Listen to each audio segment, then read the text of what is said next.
nothing to show.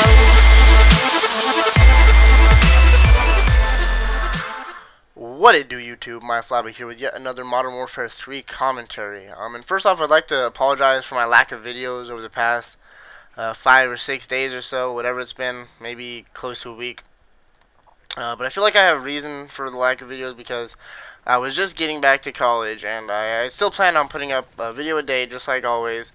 I was getting my classes all squared away, and everything was going great, and then I got a call from my mom, dad, and they told me that my mom was needing to go into surgery because there was something wrong with her heart.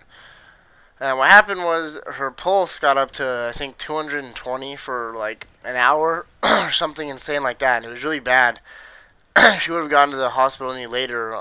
She might have died. So she ended up going into surgery, and it was a very stressful time. And although I didn't go back to the Springs, I was really stressed for about 3 days. But now she's fine, and everything's good and great and peachy in the world again, I guess. And I'm really thankful that nothing happened to her because my mom means the world to me. I love her more than almost anything. My family is very close to me, and I would hate to see anything happen to any of them.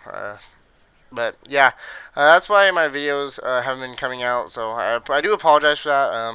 I know it's not really, I don't know, it's kind of an acceptable excuse, but at the same time, I mean, I wanted to get the videos out. So I'm sorry about that, but from now on, we'll be back to normal, and I'll have the videos out just like I did. Today, I kind of want to do something that's a little bit different. Maybe it'll become the start of a series, but I want to talk about something that's a little bit more serious than just Call of Duty or gameplays. I want to get a little bit more intellectual, and I guess deep, if you will. When with that whole thing with my mom, it really kind of, I guess, opened my eyes a little bit. Not to sound cliche or anything, but it really kind of made me realize, you know, how a life can be taken away in a wisp. It's almost nothing. It's the natural order of things. People die all the time, and for something like that to happen to someone close to me, it's really scary. And it makes me realize that life isn't really about what most people make life out to be, because there's too much competition. And I'm not talking about healthy competition, because don't get me wrong, good healthy competition, sports competition, that's fine. I mean, like, too much competition as in hate. Like, you're so mad at someone and you want to beat them so much that it's the point where you just don't like them as a person, and that's not healthy. That's not what life's about. And kind of made me realize that, because I was kind of full of that kind of hate, especially in things like Call of Duty. I was always pissed and pissed and pissed and pissed. Really, I was just really angry. If I didn't get an amazing gameplay, I was mad. And I mean, I only get like a really good gameplay 1 out of every like 10 games, so I was mad 90% of the time, and that's not how it should be.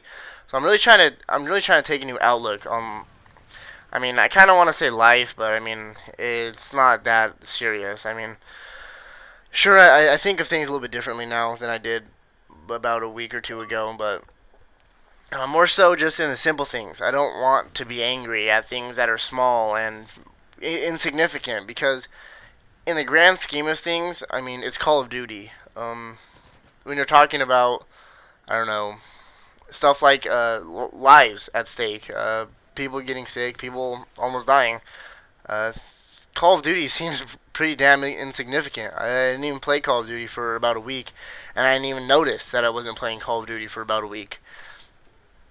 When something important comes up, you really realize how insignificant something like Call of Duty is. I'm kind of thankful that this happened. Not to the point where I'm thankful that my mom got sick, but I'm thankful that, you know, it opened my eyes, and I'm sure it opened her eyes, because I love my mom, but she's a workaholic. She spends too much time at work, and it stresses her out, and everybody knows it. That's what caused this. It was stress, and I think she knows it. I talked to her about it a little bit, and I know she knows it, but she's not an old person. She had me when she was like 19 years old, and right now she is 36, I believe.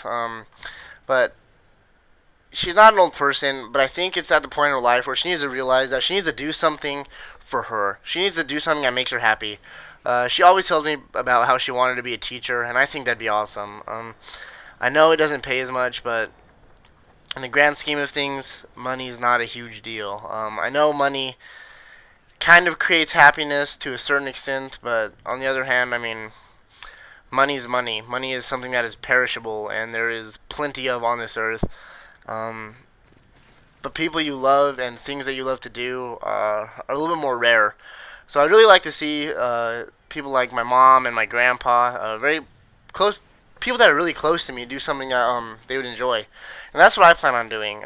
Not too long ago, I switched my majors. I was going to be an accountant because I'm I'm a math whiz. I'm pretty good at math, but after taking the classes, I was like, I don't know, this isn't something that I would enjoy. So I decided to switch over to psychology because psychology is something that I've always found pretty fascinating. I don't know, just the way the mind works and why we think about certain things. And uh, don't want to go into too much details, but I really like Sigmund Freud and his psychoanalysis theories. And maybe I'll talk about that in a different video. But like I said, I switched my majors because I feel like psychology, even though it'll be uh, a, a decent amount of extra schooling, I'm going to end up going through about 9 years of schooling to get my PhD in psychology because I really do want to have a lucrative career. Um, like I said, money doesn't buy happiness, but to an extent it does. Because if I make a lot of money and my family has a lot of money, I mean, if you think about it, we would be happy because as long as I'm not too stressed out at work and I don't know, assuming I have a wife or whatever, I'm thinking in the future I'm having a wife and maybe a couple of kids, but we have that kind of money, and to an extent, it will make us happy. But that's not the most important thing in life. Is kind of what I'm trying to get at. The most important thing of that aspect is that I'm going to be doing something that I love, and I want everyone in my life to be doing something that they love. Because I hate to see people like my mom getting stressed out over work because that's something that's kind of small and insignificant in the scheme of things. To me, life is about the pursuit of happiness. Our forefathers nailed it on the head. If you're American, sorry if someone from Europe is watching this, but um, they wrote the Declaration of Independence. They nailed it on the head. Life, liberty, and the pursuit of happiness. Clearly, a main aspect of life is life. Liberty is a little bit more insignificant in comparison to pursuit of happiness, in my opinion. But to me, life is basically about the pursuit of happiness. I want to do what makes me happy because at the end of the day, it doesn't matter if you have $1 million if you're not happy. Because when you think of the reasons why people end up becoming rich and working their asses off their entire life, it's so that they can be happy. And I think that people kind of lose track of that on their way. For example, someone wants to make a lot of money because they see all the things that money can buy, and in this day and age, money is something that's known as a good thing. Like, you want to get money and you want to, I don't know, get all the girls, kind of, I guess.